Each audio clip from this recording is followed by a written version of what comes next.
Buenas noches. Los que me conocéis, que sois prácticamente nuevos, sabéis que lo mío no es el don de la palabra hablando sin papeles. Con lo cual yo esta charla o conferencia la voy a leer, porque si no se me van los conceptos y no quiero perder detalles de las cosillas que os voy a decir. Yo esta conferencia ya la di en su día, el 4 de marzo del 2006, en la calle Jovellano.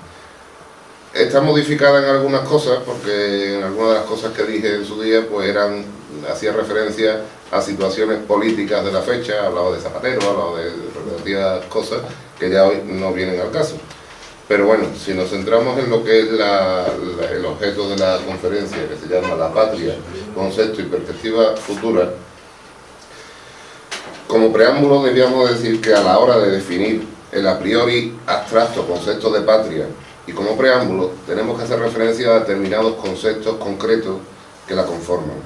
Digo que el concepto de patria es a priori abstracto porque del análisis de los conceptos que la conforman veremos que al final el concepto de patria es bien concreto. Estos conceptos son los siguientes.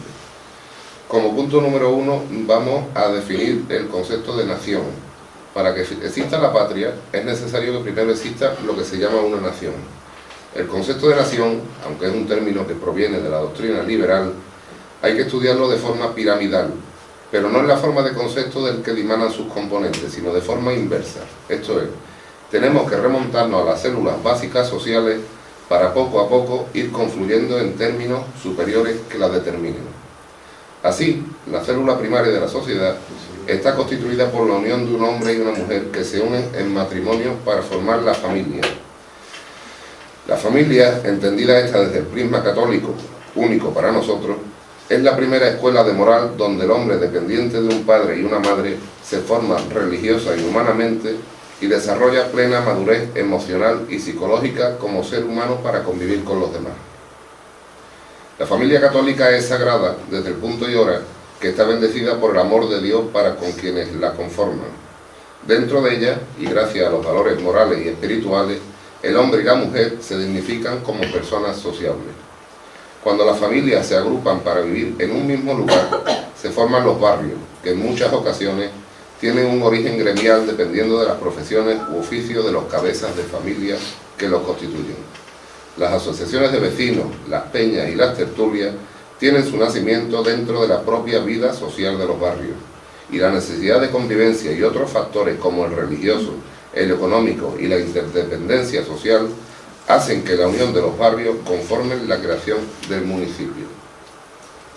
El municipio, según Gonzalo Calvo González y Jaime Elena de Terry, es la sociedad política infrasoberana formada naturalmente por las familias que habitan en un mismo lugar, con el fin de satisfacer las necesidades más inmediatas del vivir social que no puedan llenar por sí mismas aisladamente y de fomentar sus comunes intereses.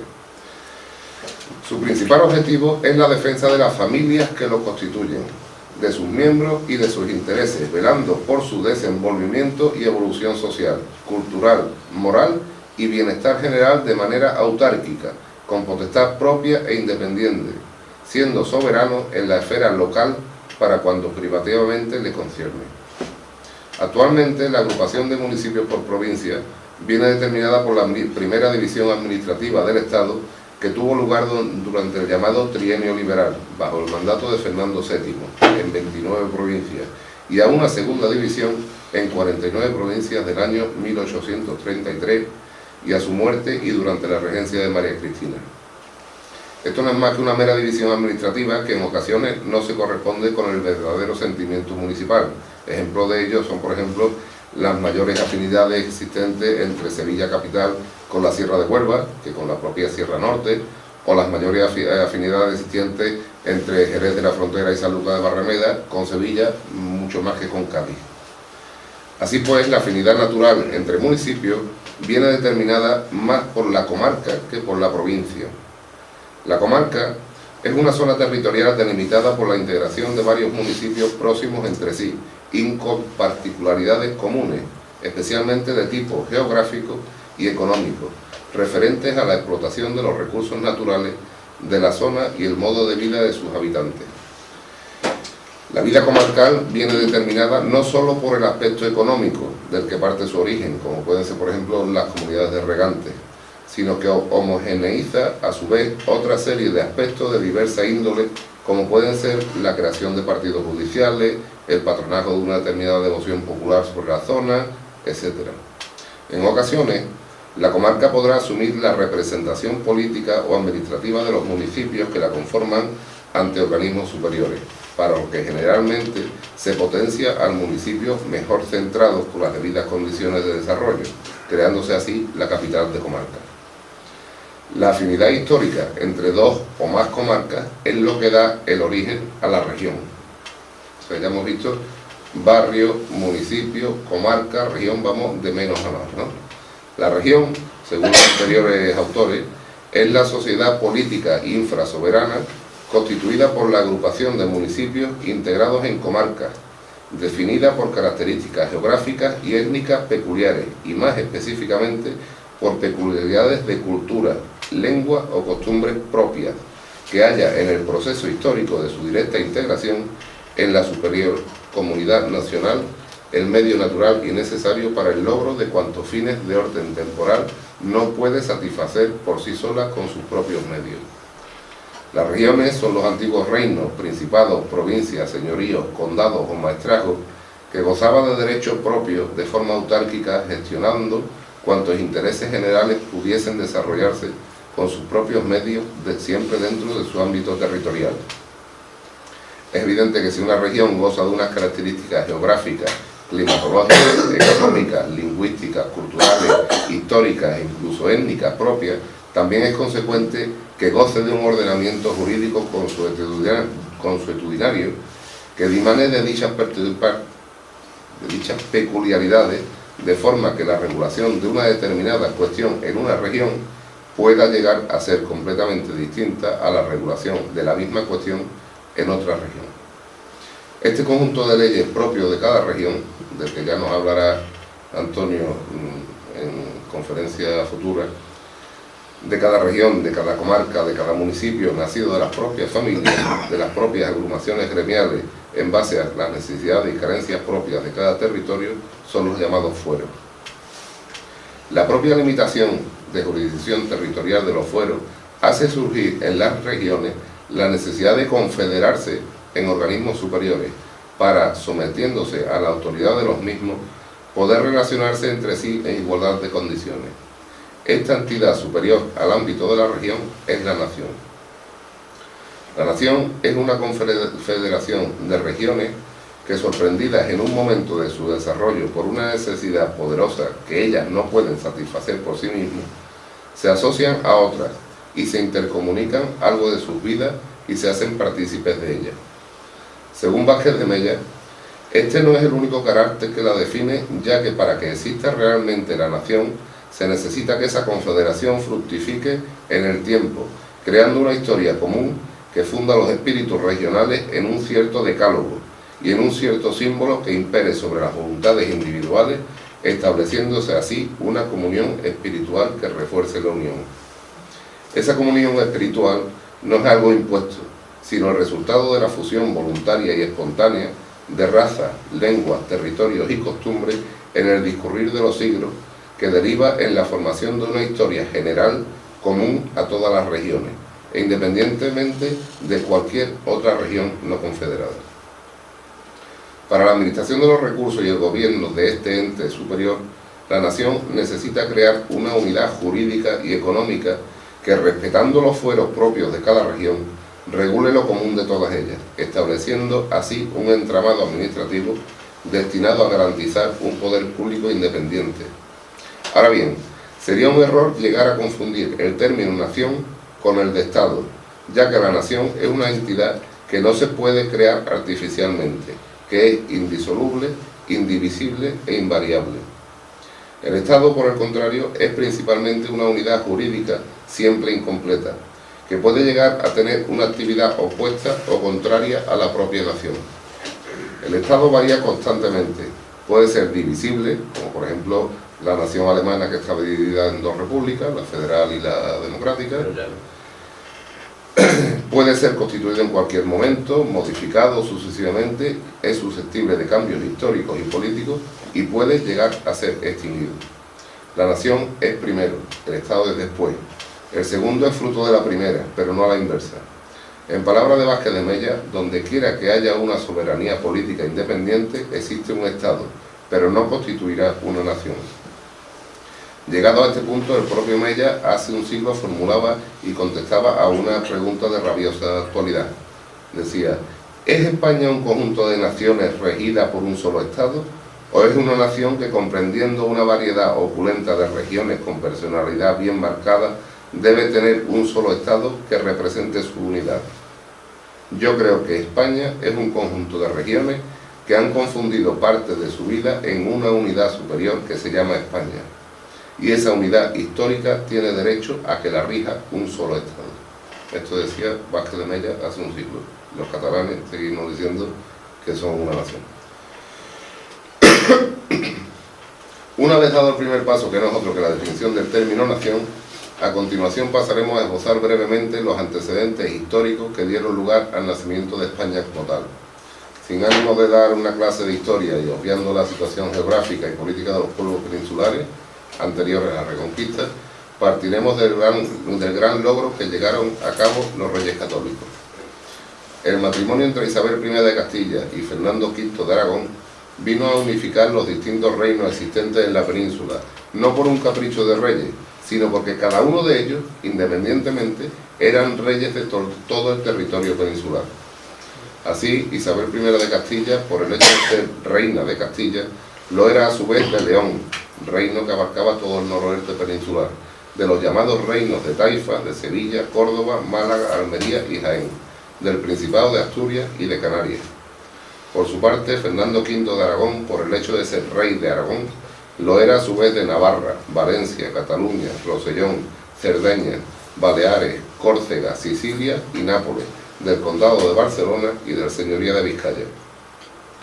Finalizada la Reconquista con la conquista del Reino de Granada, se observó que por derecho real todos y cada uno de los reinos peninsulares estaban bajo el dominio de ambos monarcas y que cada uno de ellos aportaba al matrimonio la totalidad de derechos dinásticos.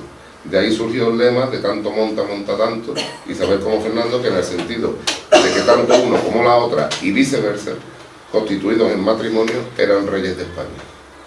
El gran éxito de los reyes católicos a la hora de constituir a España como nación es que, si bien gobernaban en todo el territorio nacional, respetaron escrupulosamente los fueros particulares de cada reino. Víctor Pradera lo define magistralmente al señalar que en toda la nación el rey de España legislaba, juzgaba y ejecutaba con los organismos nacionales en cuanto afectaba al fin nacional. Y como rey de las regiones, en cada una de ellas legislaba, juzgaba y ejecutaba con los organismos regionales en cuanto afectaba al fin privativo regional.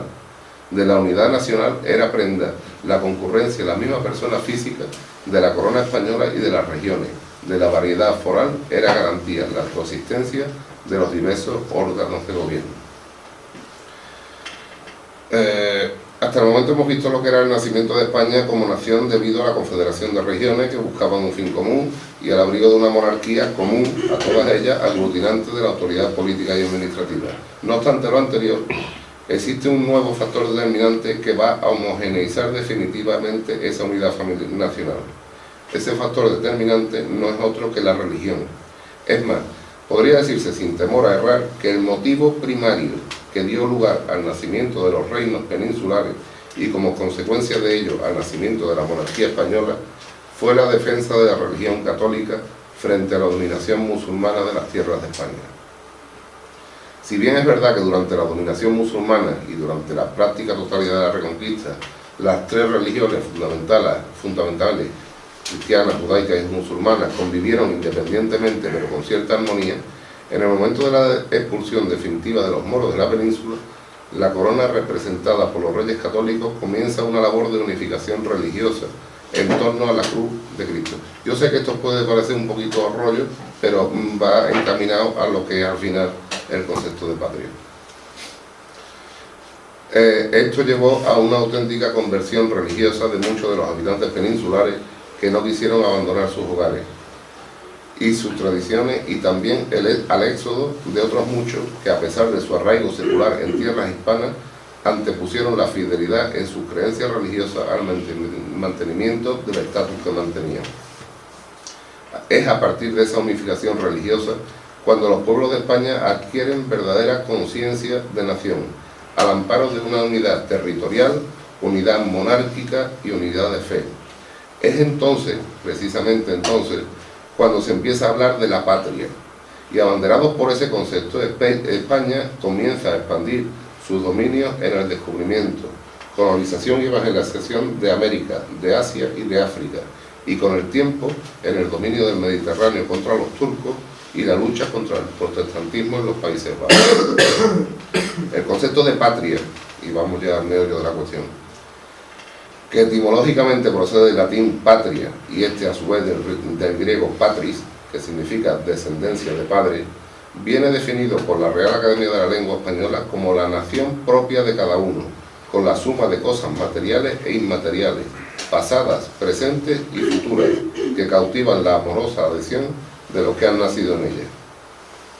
Este concepto engloba en esa suma de cosas materiales e inmateriales todo lo que hemos referido con anterioridad, es decir, geografía, origen, evolución, historia, economía, sistema jurídico, forma de gobierno y religión. En todos estos conceptos, la tradición adquiere un papel fundamental al referirse a una suma de cosas pasadas, presentes y futuras. Si bien es lógico amar cosas pasadas por ser algo intrínseco en la propia historia de cada nación, sería completamente impensable amar cosas presentes o futuras que rompieran frontalmente con ese devenir histórico de la nación. Es por eso que la tradición obliga, en cierto modo, al mantenimiento del carácter histórico de cada nación con las mejoras evolutivas que la ciencia y el conocimiento humano logre con el transcurso del tiempo, siempre que estas mejoras vayan en consonancia y respeten la ley natural y la ley de Dios. Las llamadas Españas son un conjunto de pueblos, dentro y más allá de la península ibérica, dotados de peculiaridades históricas, culturales, institucionales, políticas y jurídicas, unidos irrevocablemente por dos lazos: la fe en el mismo Dios y la fidelidad al mismo Rey. Estos dos lazos hacen que la patria no solo sea el lugar donde nace y vive el cuerpo, sino la atmósfera de la religión y moral en que respira el alma. No solo la tierra que pisamos, sino los recuerdos, las glorias, las tradiciones, las grandezas y desventuras que han llegado a formar de todos los españoles una gran familia. El espíritu común, basado en la unidad de creencias y revelado en una historia general independiente, constituye la nación, y la conciencia y sentimiento de la nación es la patria. El concepto de patria implica al mismo tiempo unidad y variedad. Las Españas son una unidad porque solo existe una nación, que es España, pero son también una variedad regional porque su personalidad, acuñada por la historia, solo vale en función de la integración de cada región en la patria común. Hacer patria no significa alardear excesiva e inoportunamente de patriotismo. Eso es más bien patrioterismo. El patriotero es el que alardea, presume y se enorgullece en determinados círculos y ámbitos no solo de las excelencias de su patria, sino también de sus deficiencias. Es un ejemplar narcisista de todo lo que afecta a la patria, que suele expresarse generalmente en términos violentos, sin conocimiento de causa de todo cuanto afecta a la misma. Los abanderados de patrioterismo suelen ser individuos exaltados, radicales y cerriles, para los que lo que ellos entienden como su patria es lo mejor del mundo y no existe ninguna otra que pueda aventajarla en ningún ámbito. El patrioterismo es el patriotismo llevado a sus máximos extremos. Patriotismo es sentir todos y cada uno de los valores físicos y espirituales que conforman la patria, haciéndolos propios de manera que sean una cosa indivisible con la propia naturaleza humana. El patriota, como bien dice la ordenanza del Requete, tiene que tener presente que el más puro de los amores después de Dios es el de la patria. Ello no impide conocer y reconocer no solo las limitaciones históricas de la propia patria, sino también las excelencias de las patrias ajenas.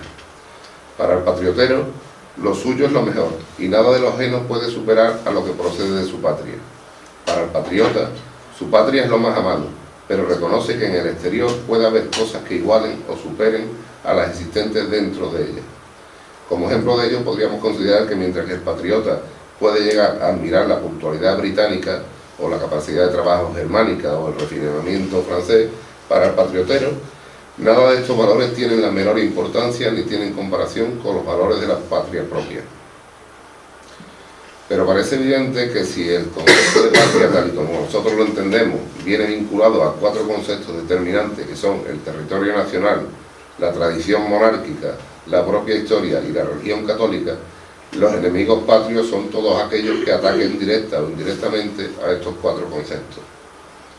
El principal enemigo que constantemente ha atentado, atenta y atentará sin duda en el futuro contra la patria es la masonería.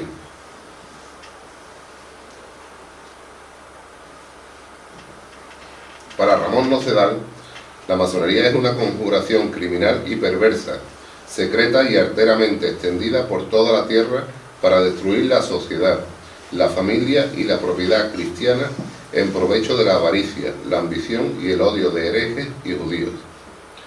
Y en España se introdujo traidora y alevosamente para envilecerla y destruirla. La masonería es radical y sustancialmente anti-española y fue siempre instrumento de los enemigos de nuestra patria. Continúa Ramón Nocedal argumentando que los masones son enemigos acérrimos de Dios, son enemigos implacables de la Iglesia, enemigos mortales de los pueblos cristianos. Quieren engañar a los incautos y sencillos para perderlos. Quisieran acabar con la fe de Jesucristo, con toda institución católica y con el espíritu y con el nombre cristiano. La masonería es la madre del liberalismo que tantas desgracias ha traído a nuestra patria desde la usurpación del trono legítimo. Como indigno hijo de la primera, el liberalismo bebe constantemente en las fuentes masónicas, si bien se disfraza aún más bien con piel de cordero. Podría decirse que de igual forma que Bildu es el brazo político de ETA, el liberalismo es el brazo político de la masonería. Las formas pueden ser suavizadas en apariencia, pero el fondo es feroz en su determinación. Así, el principal objetivo del liberalismo, que recordemos que está condenado por la Iglesia Católica, es la destrucción de las identidades nacionales, de las sociedades y las familias cristianas, de las monarquías tradicionales, sean legítimas o no, la tergiversación de la historia y el ataque despiadado a nuestra religión, y para ello no tiene prisa. Actúa día a día de manera implacable desde los medios de comunicación como una gotera, como la que tenemos aquí, que va haciendo mella cada vez más en la propia sociedad. Prueba de ello en nuestros días es la globalización, el invento de la Unión Europea con una constitución claramente masónica, el fomento de los nacionalismos regionalistas, el evidente ataque que está sufriendo el modelo de familia tradicional y católica con la legalización de los matrimonios homosexuales, la legalización de los métodos abortistas, la cotidianidad de los divorcios, la apología eutanásica, el paulatino despertar de enseñas antimonárquicas, la profesionalización del ejército y supresión del servicio militar obligatorio y la política de escarnio, acoso y derribo que sufre en la actualidad la Iglesia Católica en España. Todo esto atenta contra la patria, porque no solo atenta contra los 4 conceptos que componen el espíritu patrio, sino que además atenta contra la tradición, y ahora se está perdiendo nuevamente muchas guerras que considerábamos ganadas porque las principales armas de la masonería y el liberalismo son la constancia en sus métodos y la falta de prisa en sus acciones. Menéndez Pelayo decía que España, evangelizadora de la mitad del orbe, España, martillo de herejes, luz de Trento, espada de Roma, cuna de San Ignacio, esa es nuestra grandeza y nuestra unidad, no tenemos otra. El día en que acaba de perderse, España volverá al cantonalismo de los arébacos y los bertones o de los reyes de Taifa. Y ese es el problema. En el sistema liberal nunca existe unidad de acción. Siempre existen acciones individuales porque, en palabras de la princesa de Beira, la autonomía de la razón que hace al hombre libre e independiente, la soberanía nacional que hace de él un soberano, la ambición que ésta engendra y el orgullo que alimenta, la empleomanía que le hace suspirar por puestos lucrativos, el sumo apego a los intereses materiales y placeres, plaga suscitada por el liberalismo, y por fin, y sobre todo, el interés de partido que monopoliza los empleos y las riquezas nacionales, todo esto junto hace que los liberales deban, por sus principios, carecer de patriotismo. Porque esto es lo que estamos viviendo ahora mismo en la vida política, ¿no? Porque todos estos principios son egoístas y el egoísmo es incompatible con el patriotismo. Frente a las palabras de Menéndez Pelayo, que habla siempre pluralizando nuestra grandeza, nuestra unidad, el liberalismo se basa, defiende y fomenta la independencia del sujeto y la soberanía del individuo, lo que lleva a anteponer los intereses de partido al bien común y general de la patria. ¿Quién nos queda entonces como defensores de la patria? ¿El ejército? Y doy una vuelta de tuerca. ¿El ejército que tenemos actualmente? No olvidemos que nuestro actual ejército es un ejército profesionalizado, con unos mandos enormemente cualificados, con un armamento de muy alta tecnología, pero con un contingente de tropas, y eso aquí hay que lo sabe, nutrido fundamentalmente por soldados de escasa preparación que ingresan en fila buscando un empleo estable que no encuentran en la vida civil, y por un elevado número de soldados extranjeros, sudamericanos en su mayoría, que vienen a España como inmigrantes buscando una mejora social que no encuentran en sus países de origen. Como ejemplo, diré que en la base naval de Rota ahora mismo hay 4 fragatas que están varadas porque no tienen personal cualificado que le saquen el rendimiento. El ejército, desgraciadamente, debe de ser actualmente defensor de la patria en una segunda instancia, y para ello rememoraremos las palabras de Su Majestad Carlos VII, que decía, en una carta a Alfonso XIII, cuando se trata de la integridad de la patria, todos los hijos deben defenderla, que cuando la patria peligra, desaparecen los partidos, solo quedan españoles. Me quedo finalmente con estas palabras: cuando la patria peligra, y en estos momentos es evidente que nuestro concepto de patria peligra, todos los españoles debemos defenderla, y si nos encontramos con que no todos los españoles la defiendan, al menos deberemos defenderla los que nos consideremos patriotas, porque los separatismos nacen y se reproducen cuando faltan los 2 pilares fundamentales sobre los que se asienta la patria, que son Dios y el poder legítimo. Hoy, Dios está siendo relegado cada vez más al fuero interno de cada individuo, a veces con el beneplácito de muchos católicos tibios que no hacen nada por evitarlo. Y el poder legítimo no existe, porque no existe una monarquía legítima que ostente una verdadera corona al uso de la monarquía tradicional católica. Dios, patria y rey. Pero, ¿qué le pasa a la patria cuando Dios y el rey no existen? Pues sencillamente lo que le está pasando en la actualidad, que se va debilitando a pasos agigantados hasta el punto de que si no se pone pie en pared y se restituye cuanto antes la presencia de Dios y de la monarquía legítima, posiblemente el uso de la palabra patria será un arcaísmo dentro de muy poco tiempo. Los conceptos de Dios, la patria y el rey vienen tan ligados que solo el primero es vital para que existan los otros 2. Puede entenderse a Dios sin la patria y sin el rey, pero no pueden llegar a entender